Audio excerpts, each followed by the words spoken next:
Ayan, dito kami ng family ngayon sa Clark Safari. Sabi ko, yung nakaraang video ko kasi nag-discuss ako nun about yung sa NCLEX journey ko. Ngayon, siguro mas mainam kung magbigay na rin ako ng NCLEX review tips siguro. Diba? For working professionals. Kasi ang hirap for mawa, tulad ko, ang hirap isabay nung aral sa Pag-usapan lang natin saglit kung anong ginawa ko dun sa NCLEX. Ayun nga, background, 2015, nag-aaral na ako ng NCLEX pero Saunders yung ginagamit ko. Problema lang dun, daming mong information na kailangang i-process. Tapos kung working professional ka, baka hindi siya ubra sa'yo kasi nga, paano mo hati yung sarili mo sa between working and going through all the pages ng Saunders, maliban na talagang sobrang dedicated mo talaga. Pero kung working ka, parang mahirap siya.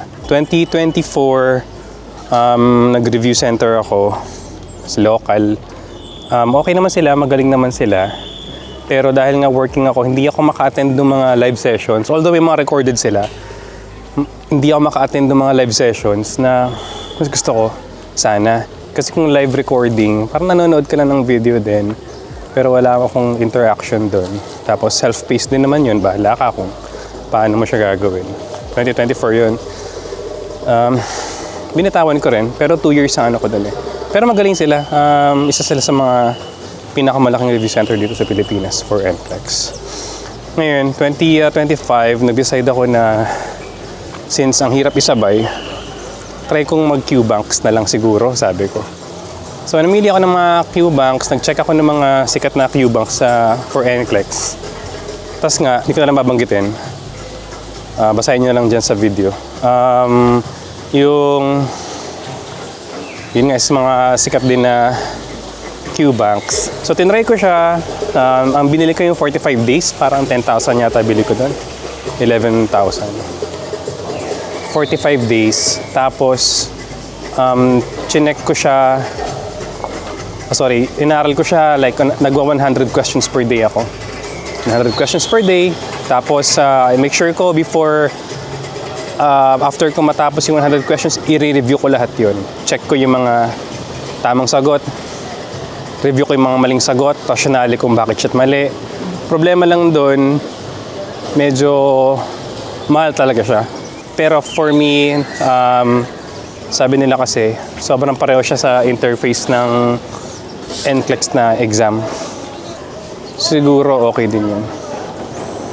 Ngayon, nung nag-test na ako, yung ginagawa ko nun, nung nag-aaral na ako sa UWorld, ang grades ko lagi nun sa mga Qbank, every 100 questions, ganun, parang sobrang needs more practice. Puro ganun. So, nagbasa-basa ako sa Reddit. Talagang maraming needs more practice. Dapat ang i-goal mo daw, low 70s to high 70s ang goal mo. Pag medyo higher 60s ka, alanganin pa yun. And nag-start ako ng UWorld. Nasa lower 50s yung score ko lagi. Lower 50s lagi yun. Tapos, naalala ko, after 45 days, like 1 week before the exam, nasa higher 60s lang ako. Ganun lang siya. So, hindi talaga ako confident nung nag-take ako ng exam. Pero, siguro, nakatulong kasi yung pagra-rationale ko ng inaaral ko talaga bakit ganun yung mga atake ng tanong. Sabi nila, hindi siya talaga sa information, more on how you analyze the situation Kasi nga, sabi dun sa hindi siya laging ABC. Diba? Parang dapat ABC, airway, breathing, ganun, circulation. May times na hindi siya nasusunod, pero gagamitan mo talaga ng sentido common. So, ganun siya. Hindi siya black and white na akala mo, dahil sinuro sa nursing school, ganito yung gagawin namin, 1, 2, 3. Pag na-encounter mo siya sa questionnaire, 1, 2, 3 to kasi sabi 1 ang unahin So, dapat ang sagot dito 1. Pero hindi ganun lagi. Hindi siya ganun lagi. So, ayun lang. May notes ako, sorry. Sa day ng exam, nag-exam kasi ako sa Alabang. Nag-exam ako sa Alabang. The night before, nag-check-in na ako dun sa, nag-Airbnb ako ng condo, dun malapit mismo sa Alabang. Meron dun sa tapat ng SNR. May Airbnb ka dun na condo. Kung Agoda ko ba binook yun, nakalimutan ko na. Pero meron dun mabubuk. Tapos, di na ako nag-aaral the day before the exam. Kasi nagbabasa ako sa Reddit, mga diskarte dun eh. Sabi nila, huwag ka na mag-aaral. So, sige, di na ako nag-aaral. Whatever na inaral ko nung 45 days sa UWorld, yun na yun. Kung papasa o hindi, kung pala rin o hindi, okay lang, bahala na. So, ayun nangyari. Hindi ako nag-aaral na nun. Tapos, nung day ng exam, 7 o'clock ang exam ko. 7 to 11 yata. So, I made sure na lang na 7 nandun na ako. Kasi on the dot talaga sila eh. Nagsa-start eh. Pagdating ko, mga 55 yata, 6:55. Parang nagpapapasok. So, yung mga gamit ko, pinalagay sa locker, lahat ng phone ko, pinatago, pina-off. Ngayon, may laptop akong dalawa. Pareho yun, chinek nila, pina-off nila, pinabukasan nila sa akin, tapos pina-off sa akin sa harap nila. Importante, dala kayong tubig, tsaka dala ka ng tubig, tsaka dala ka ng jacket kasi malamig. Tapos, ang tips ko lang sa exam day, malamang kakabahan ka talaga. Pero, isa siguro sa mga naging benefits ko dun dahil bumili ako ng UWorld. Sobrang similar talaga ng UWorld interface dun sa NCLEX exam. Pareho talaga. So, feeling ko nag-UWorld lang ako. So, siguro, konting nabawasan din yung pressure sa akin, yung anxiety ko, nabawasan din siya. Kasi nga, pareho siya sa UWorld. Sorry pa, ikot-ikot lang ako dito sa area. Sobrang pareho siya. Sabi nila parang dapat pahirap ng pahirap yung tanong, Kasi ganun yata yung sa luma eh. Sa NGN kasi, alam ko ganun pa rin naman. Pero sabi kasi yung sa luma, sabi pag marami ka daw SATA, matuwa ka. Kasi nga, sabihin you're doing good sa exam. Itong NGN, parang ilan lang yung SATA ko. Siguro 5 or 6 na SATA lang. Isang may picture, may diagram, ganun. Tapos, karamihan pa isa-isang tanong lang. So, nakaka-frustrate. Parang halfway through the exam, parang feeling ko I'm doing really bad. Dahil nga, hindi ko feeling na humihirap. Tapos, doon sa madadaling feeling ko na madadaling tanong, isinasabit ko pa. Mali pa ako doon. So, hindi lang ako nako-confident doon sa performance ko doon.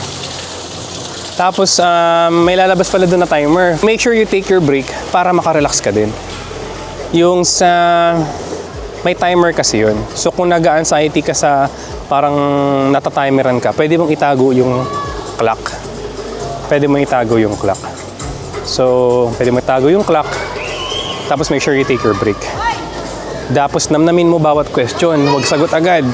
Kahit feeling mo, alam mo na, balik-balikan mo siya. Kasi minsan, marirealize mo, mali pala yung pagkakaintindi mo sa tanong. Ayun. So, lipat tayo ng lugar kasi umuulan eh. Kasama ko si Mrs. Ayan. Nag-nurse din yan. First year siya ngayon, second sem. Sa Fatima din siya nag-nurse. So, ayun. Ang goal mo is to pass the NCLEX. Minsan, 75 yung nagka-cut off ang computer at 75. Minsan daw at 80, 85, 90 questions, ganun. Minsan 150 yata. 150 yata yung max questions doon. Pero, hindi yung determinant kung nag-cut off ka at 75, pasado ka na. May mga nagka-cut off at 75 na bagsak. Meron namang nagka-cut off at 150 tapos pasado. Hindi yung determinant mo kung 75 or 150. Pero, yung tip ko, always prepare for more questions. Huwag kang settle na o dapat at 75. Hindi. As long as the computer is giving you questions daw, it means you're still trying to determine your capabilities. So sige, i-take mo siguro as blessing yung if you have gone beyond 75, sige, go. Kasi again, sa Reddit ko nabasa, mga nag-take doon, may mga umaabot ng 150, pasado sila. Meron din ako nabasa na nag-75 cut-off, pero bumagsak. Pero for the computer to determine na bagsak ka at 75, parang you really have to do worse daw talaga. Ang pangit siguro daw na talaga ng performance mo kung 75, i-shutdown ka na ng computer, parang wala na to. Wala talaga alam to. Huwag na natin patagalin. Siguro ganun. So, pero kung nasa 150 questions ka or if you're doing more than 75, I think it's good kasi the computer is giving you more chances of passing the exam. Ayun. So, after the exam, ano ba ginawa ko nun? Parang nagtaas lang yata ako ng kamay ko nun. Lapitan ako nung magpapa-exam na sabi ko na, I'm done, ganun. Kasi mag-automatic shutdown na yun eh. Pagka-answer ko ng 75th question, pagka-submit ko, biglang nag-shutdown yung computer ko. Dun parang gumuho yung mundo ko nun kasi parang, tapos na, 75, di ko alam ko. Pasado yun na parang, teka, hindi pa ako tapos, parang hindi pa ako satisfied sa performance ko, tapos nag-shutdown na yung computer. Lumabas ako ng examination center, sobrang talaga yun, down, which is like common feeling yata after taking the NCLEX. No one really ever felt na they really did good at the exam after the exam. Parang walang ganun na experience. Laging sobrang inadequate ang tingin mo sa sarili mo as someone who studied nursing school for 4 years na hindi mo talaga alam, hindi ko alam yun na ganun. After 3 days, pwede mo nang i-check yung results mo sa person view. Bibili ka ng quick results, ang tawag doon. So after 3 days, anong araw ba ako ng exam nun? Wednesday? Parang Tuesday, Wednesday. Weekday ako ng exam eh. Tapos nakuha ko yung exam result ko, yung quick result ko, Friday ko nakuha yung quick result exam ko. Wednesday? Hindi, parang Tuesday kasi Kasi, okay. So basta weekday ko kinuha yung exam ko, tapos pumasa na ako ng, Friday ako nag-check. Quick result, pagka-input mo ng card details mo, pagka-submit mo, lalabas na agad yung result nun kung pass or fail. May nakalagay lang doon, pass.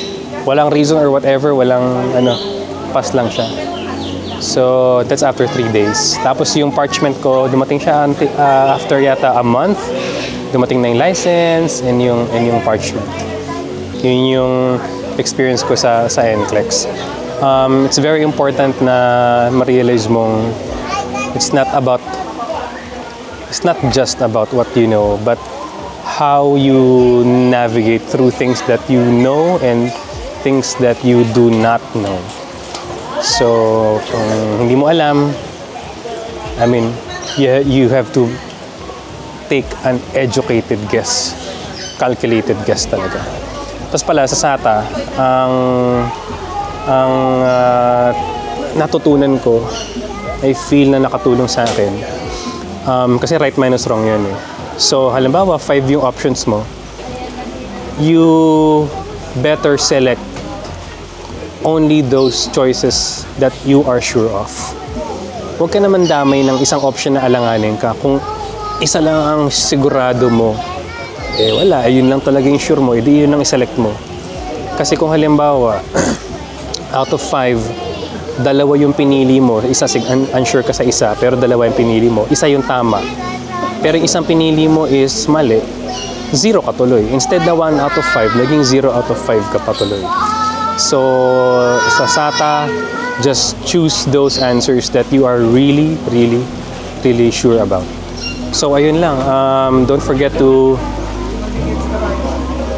pray before the exam or pray to whoever your deity is. Tapos, make sure your brain is refreshed. the day before the exam. If it's possible for you not to review, don't review. Huwag ka na mag-review the day before. Tapos, on the day itself, light snack, dala ka or kain ka before the exam. Then, yeah, whatever ritual you need to go through it para comfortable ka sa exam mo during those 4 hours of the exam. So, yan. Kaya niyan. The next thing I will talk about would be my DIY process. Hindi na ako dumaan sa agency na magpa-process ng NCLEX ko. So, I just did everything on my own, and it's easy, it's achievable. You can do it too. So I'll talk about that in my next vlog. See you there.